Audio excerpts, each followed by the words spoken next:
Lukhang-lukha talaga ako.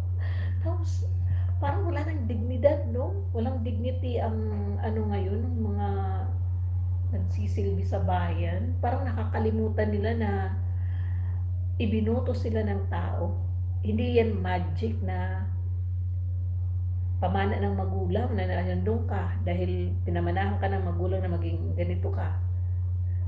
Ibinoto ka ng tao hoping na makakatulong ka sa ikakaunlad ng mamamayan. Alay, sa totoo lang, bulok ang dapat gawin ng tao, lumabas, 'di ba? Mag, mag, tayo naman ang naghalal sa kanila, di tayo din ang may karapatan na mawala sila sa pwesto, 'di ba?